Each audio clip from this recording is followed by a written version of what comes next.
This is the Impulsive Thinker Podcast, a show for high-achieving ADHD entrepreneurs. Together, we will inform and educate you about how to improve your self-awareness while developing systems, routines, and habits for conquering the entrepreneurial world. Here is your host, André Brisson. Hey there, it's André, the Impulsive Thinker. Hope you enjoyed the conversation we had with Teresa Easler about the three different leader types that she's observed in her career experience with being a fantastic communications coach. And she's worked with a lot of different types of leaders.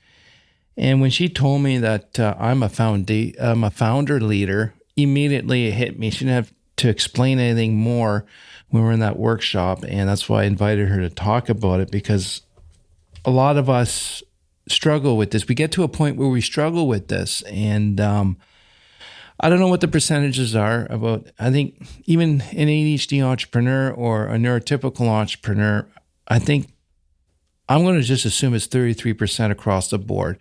33% of us are founders, 33% are growth people, and 33% are sustaining people. And I do think you can be an entrepreneur as a sustaining leader, and an entrepreneur as a growth leader. I know quite a few entrepreneurs that bought companies from a founder and then made it grow, and they left it. So I don't think there's one, being ADHD or not, is going to help you more or less than the other one. All has to do with your drive, your passion, and your skill set, like your unique ability.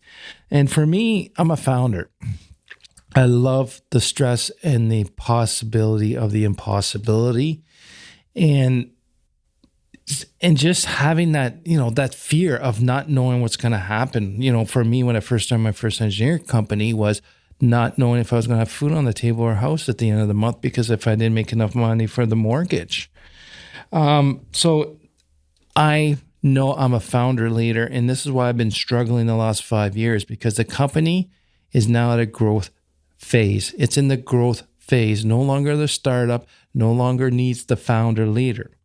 Now, let me be clear. It doesn't mean the founder leader has to leave the company or whatnot. It just means that leadership is no longer required. And I'm going to give you a couple of examples here, because for me, my company no longer needs my intensity and my pressure to survive. We don't have to survive anymore. In a way, we can kick up our heels and just enjoy the ride. So for me to constantly push my team as if we're still in startup mode, they know that everything's going well and wondering why we're being pressured. And the thing is, this is how I am. This is how I roll. And I can't dial down my intensity and drive, okay? It's on or off. And I finally came to that realization is every time I try to dial things down, especially my unique abilities, it doesn't go well. I'm not happy. I get frustrated. And sometimes the emotional dysregulation takes over. But, I got to be saying the last 5 years, I've been really proud of myself. It has not, but I still walk around with some negative energy because I'm not happy. I'm not enjoying it because I can't push my team a little more the way I used to. And realistically, why am I bothering pushing them? Because we got too much work coming in. So I can't dial it down. So now I need someone else to take this company from where it is now and grow it, who will have the patience, because, dude, not being in growth stage, I'm impatient. I'm just impatient. I got to keep going, new pressure, and keep going forward. And it's causing a lot of frustration. And that frustration gets bottled in and it radiates negative energy, right? And you can actually, with this negative energy that you've internalized, the people feel it. It's like babies. They know when you're upset. They know when you're sad. Kids, same thing. It's an energy that everyone feels. And it's not appreciated. And it's right. It's not fair for them to feel this negative energy and not knowing exactly what's going on. So that's something to keep up. And I think even if you go from the growth stage to the sustaining age phase of the company, it's the same type of thing. It's not just from founder to growth stage that I'm referring to. So, and the big thing for me, I think it was more probably the main reason I was procrastinating, actually admitting that I needed a general manager and someone to run it and for me to just stay out of it. is because I'm also struggling. What will be my role in the future if I have this growth leader? What am I going to do? How am I going to do it? Do I leave? Do I stay? How can I not keep my nose in the business? How can I not interrupt and just make sure everything's going well? Because it is my baby. I know talking to you, the entrepreneur, it is your baby. And it's hard to give up the baby. But we have to somehow let it go, let it leave the nest, and do what, I helped it grow to this point. I give him all the skills. Now I just need someone to manage and maintain that and then get the growth out of it. So now I'm just talking to myself. I think, you know what, I just have to let it go and, and find my own role. And I got to be uncomfortable for a little bit. Okay. And for us to get to this point, you need to be truly honest with yourself. I'm happy I finally figured it out, but it's not easy. It's still sad. It's still a little bit disappointing that I can't bring this right to the end. But in all honesty, that's not my unique ability. That's not my ability. My ability is the foundation stage or the founding stage, the startup phase, just to create something from nothing and to get it going and working. And when you do that, for me, it's a constant drive, intensity, and people need that to get going, to do something new. But once we've crested that hill and got onto that plateau for the mountain, there's it's no longer necessary to me to be in the lead pushing or going from behind and helping people up the hill.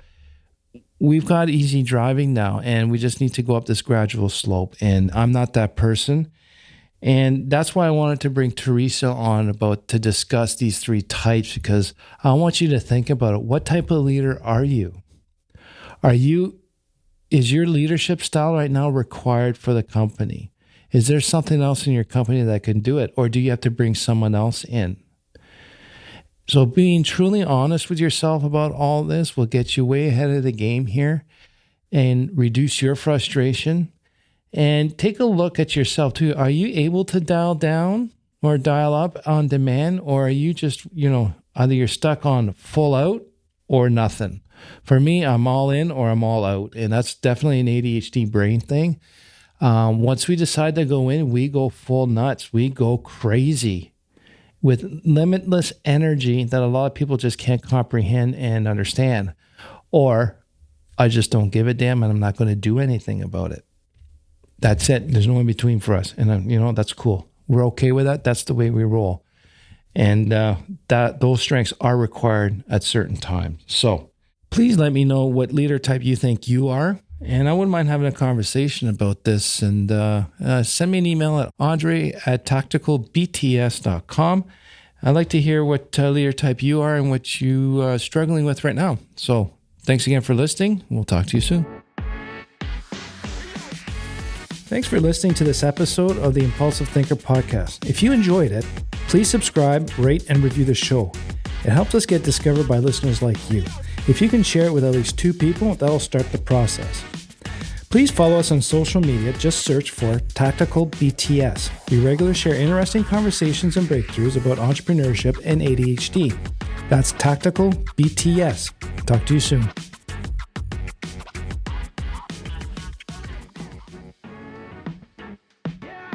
Thank you for listening to the Impulsive Thinker podcast.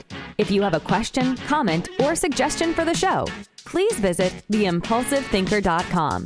The Impulsive Thinker podcast is produced by Tactical Breakthroughs and hosted by André Brisson. Remember, ADHD is only a part of you, not all of you.